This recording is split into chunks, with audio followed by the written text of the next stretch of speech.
કેમ છો બધા મજામાં હશો તેવી આશા અને શુભેચ્છાઓ। તમારા બધાનું સ્વાગત છે આપણી રેસીપીની ચેનલ સિલ્વર સ્પૂન હીરોઝ કિચનમાં। આજે આપણે મસ્ત ચટપટા ગ્રેવીવાળા દેશી ચણા એટલે કે કાળા ચણાનું શાક બનાવીશું। ઘણા લોકોની ફરિયાદ હોય છે કે શાકમાં ચણા એક બાજુ અને રસો એક બાજુ થઈ જતો હોય છે, તો મિત્રો આ વિડીયો તમારા માટે જ છે। રાજમા અને ચાવલ એટલે કે તેનું કોમ્બિનેશન છે, રાજમા ચાવલને પણ ભૂલાઈ જાય તેવું સરસ એકદમ રાજમાને ટક્કર મારે એવું આપણે દેશી ચણાનું શાક બનાવીશું। મિત્રો આ દેશી ચણાના શાકમાં જ એક ખૂબી છે, ટેકનિક છે બનાવવાની, મસાલો અને ગ્રેવી બનાવવાની જ ખૂબી છે। તો ફ્રેન્ડ્સ પૂરો વિડીયો જોઈને તમે પણ ઘરે જરૂરથી લગ્ન પ્રસંગમાં હોય તેવું સરસ દેશી ચણાનું શાક ઘરે બનાવજો। ફ્રેન્ડ્સ રેસીપી ચાલુ કરતાં પહેલાં તમને મારી રિક્વેસ્ટ છે કે તમે મારી ચેનલ ઉપર નવા હોય અથવા તો હજી સુધી મારી ચેનલ સબસ્ક્રાઈબ ન કરી હોય તો જરૂરથી સબસ્ક્રાઈબ કરજો, બાજુમાં આપેલા બેલ આઇકન ઉપર ક્લિક કરજો, જેથી હું જ્યારે આવી રીતે રેસીપી અપલોડ કરું ત્યારે તમને ઇન્સ્ટન્ટ નોટિફિકેશન મળે। તો ચાલો ફ્રેન્ડ્સ રેસીપી શરૂ કરીએ। સૌપ્રથમ આપણે આવી રીતે ચણા લેશું। ચણા અહીં મેં આવી રીતના એક બાઉલ ભરીને રાત્રે પલાળી લીધેલા હતા ધોઈને, તો હવે સવારે પાછું પાણીને કાઢી લેશું ને એક વખત ધોઈ લેશું। તેને હવે આપણે કુકરમાં લઈ લેશું। હવે આપણે ચણાની અંદર આવી રીતના એક તમાલપત્ર, એક એલચો ઘરમાં અવેલેબલ હોય તો, 2 લવિંગ, એક એલચી અને એક તજનો ટુકડો, એલચીને આપણે ખોલીને એડ કરશું। આવી રીતે થોડુંક ખોલી લેવાનું અને આપણે જે વાટકાથી ચણા લીધા હોય તે ઉમેરી દેવું। આવી રીતના 1.5 વાટકો જે માપથી લીધા હોય તેનું લેવાનું। મીઠું ઉમેરી દેશું, આવી રીતે સીટી લગાવી લેશું અને હવે આપણે પહેલાં ફાસ્ટ ફ્લેમ પર પહેલી સીટી થાય ત્યાં સુધી અને પછી સરસ પાણી તેનું ગરમ થઈ ગયું હોય એટલે પછી મીડિયમ ફ્લેમ પર આપણે તેની 10 જેવી સીટી લગાવી લેશું। પછી તમારે જેવી રીતના ઘરમાં ચણાની સીટી મારતા હોય તે પ્રમાણે 7 થી 10 કરી લેવાની। પછી આપણે આવી રીતના 2 મોટી એવી ડુંગળી લેશું અને 3 નાના એવા ટમેટાં છે, બહુ મોટા આના જેવડા જ હોય તો 2 લેવા અને ડુંગળી જો આની જેવડી નાની હોય તો 3 લેવી। તો આપણે ટમેટાને આવી રીતે મોટા મોટા રફલી ચોપ કરી લેવાના છે। જે બાઉલથી ચણા પલાળ્યા હોય તે બાઉલથી અડધો બાઉલ આપણે આ ટમેટાં થાય છે અને ડુંગળીને પણ સમાર લીધી છે આવી રીતે મોટી મોટી, તે આવી રીતના આપણે જે બાઉલથી કર્યા હોય તે પોણો બાઉલ થાય છે, ચણા પલાળ્યા હોય તેનો પોણો બાઉલ ડુંગળી થાય છે। તો આ બેને હવે સાઈડ ઉપર રાખીશું। સાથે આપણે આવી રીતના 2 મોરા જેવા મરચાં લેવાના છે, આ જે લાંબા આવે છે મોરા આવે છે, બહુ તીખા નથી આવતા। એક લવિંગિયું તીખું લેવાનું છે, અડધો ઇંચ આદુનો ટુકડો લેવાનો છે, 25 થી 30 એકદમ સાવ જો તમે જોઈ શકો છો નાની નાની કળી છે એટલે 30 જેટલી કળી લીધી, લસણની લીધી છે, એક ડાળખી લીમડાના પાન લીધા છે। આ બધાને આપણે ડુંગળી જોડે જ એડ કરી દઈશું। મરચાંને મોટું મોટું કટ કરી લેવું।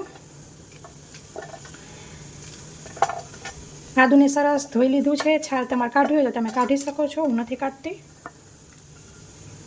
તો હવે આપણે આને પીસી લેશું। તો ફ્રેન્ડ્સ તમે જોઈ શકો છો સરસ આપણી પેસ્ટ થઈ ગઈ છે, કાઢી લેશું।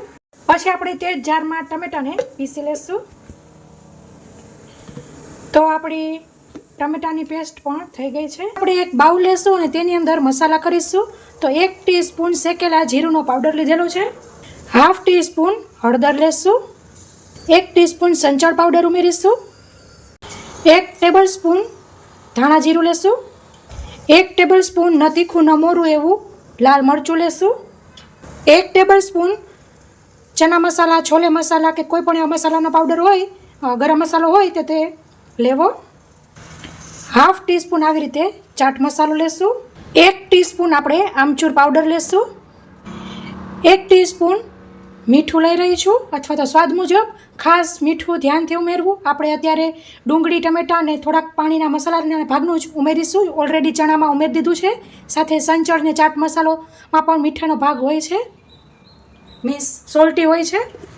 તો હવે આપણે આની અંદર પાણી ઉમેરીશું અને ખાલી બધું પલળી જાય ને એટલું જ આપણે પાણી ઉમેરવાનું છે। આમ કરવાથી બધા મસાલા ફૂલી જશે, સરસ પલળીને તેનો સ્વાદ બમણો થઈ જશે। 1/4 કપ જેટલું પાણી વાપરેલું છે, સાઈડમાં રાખીશું। તો ફ્રેન્ડ્સ વરાળ તેની મેળે નીકળી ગઈ છે, ખોલી લેશું, ચેક કરી લેશું।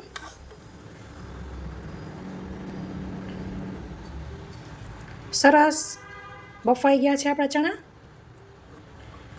તો આને સાઈડ ઉપર રાખીશું. પછી આપણે એક કઢાઈ લઈશું અને તેની અંદર તેલ ઉમેરીશું. તેલ તમે તમારા ઘરમાં જે પ્રમાણે ખાતા હોય તે પ્રમાણે લેવું. તેલ આપણું ગરમ થઈ જાય એટલે તેની અંદર 1 ટીસ્પૂન જીરું ઉમેરીશું. પછી આપણે તેની અંદર જે ડુંગળીની પેસ્ટ હતી તે ઉમેરી દેવી. મિક્સ કરી લઈશું. અને હવે આપણે ડુંગળીનું બધું મોઇસ્ચર ઉડી જાય ત્યાં સુધી તેને સાતળવાની છે.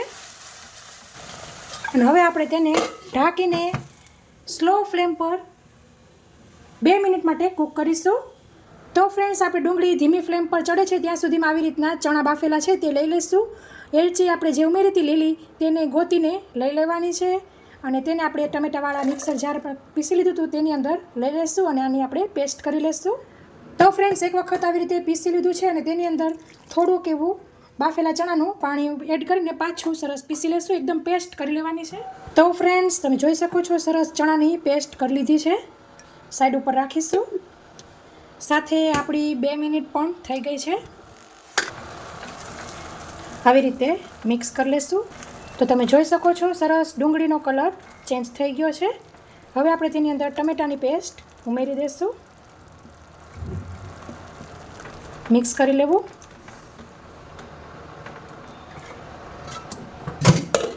પાછું આપણે ઢાંકીને 2 મિનિટ માટે કૂક કરીશું. હવે ગેસની ફ્લેમ મીડિયમ કરી લઈશું. તો ફ્રેન્ડ્સ, આ એક વાતનું ધ્યાન રાખવું કે જ્યારે આપણે ચણાને પીસીએ છીએ ત્યારે તે ઠંડા થઈ ગયેલા હોવા જોઈએ. મીન્સ જે બફાઈને આપણે ચેક કરીએ કે બફાઈ ગયા છે કે નહીં, ત્યારે જ તેને એક વાટકામાં પાણી સાથે કાઢી લેવાના, જેથી આપણે જ્યારે તેને પીસીએ ત્યારે તે ઠંડા થઈ ગયા હોય. વચ્ચે એક વખત આપણે મિક્સ કરી લઈશું.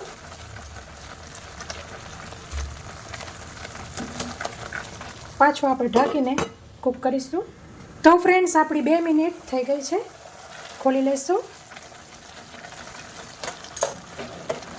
કોઈ આવે તો ટમેટું રહી ગયું હોય તો તેને આપણે આવી રીતે દાબી લેવાનું.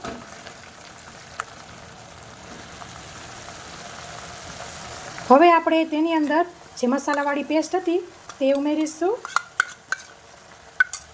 સાથે આપણે ચણાનું પાણી ઉમેરવું.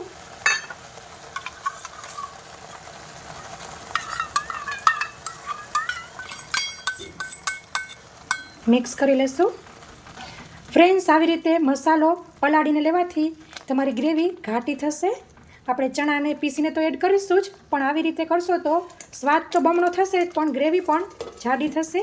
ગેસની ફ્લેમ મીડિયમ કરી લઈશું અને પાછું 2 મિનિટ માટે કૂક કરીશું. તો ફ્રેન્ડ્સ, 2 મિનિટ થઈ ગઈ છે. ખોલી લઈશું. તમે જોઈ શકો છો સરસ તેલ છૂટું પડી ગયું છે. મિક્સ કરી લેવું. ગેસની ફ્લેમ ધીમી રાખવી, નહીંતર જેના બબલ ઉડે છે તે તમારા ચહેરા પર પણ ઉડી શકે છે. હવે આપણે ચણાને ઉમેરી દઈશું. સાથે આપણી પેસ્ટ પણ ચણાની જે છે તે પણ ઉમેરી દઈશું. આવી રીતે જે બાફેલાનું ચણાનું પાણી છે આમાં મિક્સર જારમાં લઈ લે અને ખખડાવીને બધું લઈ લઈશું.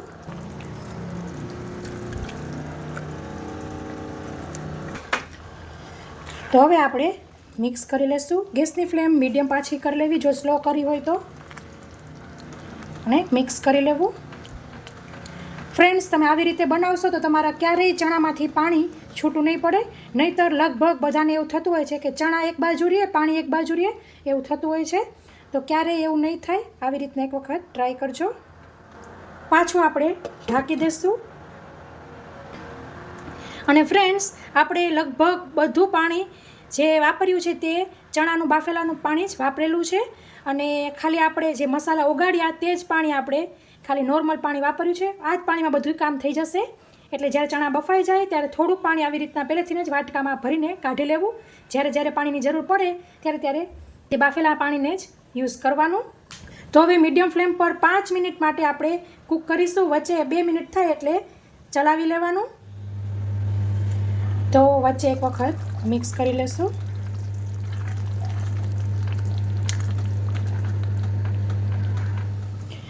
તો ફ્રેન્ડ્સ, આપણી 5 મિનિટ થઈ ગઈ છે. તમે જોઈ શકો છો સરસ આપણા રસાવાળા ચણાનું શાક થઈ ગયું છે. હવે તમને આ ખડા મસાલા પસંદ ન હોય તો તમે તેને કાઢી શકો છો. બાફીને પછી પણ તમે કાઢી શકો છો. ગેસની ફ્લેમ બંધ કરી દેશું. જમવા બેસશો ત્યાં સુધીમાં સરસ પરફેક્ટ ઘટ થઈ જશે. કોથમીર ઉપરથી ભભરાવી દેશું. તો તૈયાર છે મસ્ત એવું ગ્રેવીવાળું અથવા તો તરીવાળું દેશી ચણાનું શાક. મિક્સ કરી લેશું. હવે આપણે તેને સર્વિંગ બાઉલમાં લઈ લઈશું. તો ફ્રેન્ડ્સ, મસ્ત ટેસ્ટી ચટપટા એવા આપણા ગ્રેવીવાળા ચણા બિલકુલ રેડી છે. તમે જોઈ શકો છો. તો ફ્રેન્ડ્સ, આશા રાખું છું કે તમને મારી રેસીપી જરૂરથી પસંદ આવી હશે. પસંદ આવી હોય તો લાઇક કરજો, તમારા ફ્રેન્ડ ઓર ફેમિલી સર્કલમાં શેર કરજો, જેથી તે લોકો પણ મસ્ત આવા સરસ ગ્રેવીવાળા ચણા બનાવી શકે અને રાજમાને ટક્કર મારી શકે. તો ફ્રેન્ડ્સ, રેસીપીમાં આટલું જ. ફરી મળીશું એક નવી રેસીપી સાથે. ત્યાં સુધી આવજો. Thank you. બાય. જય શ્રી કૃષ્ણ.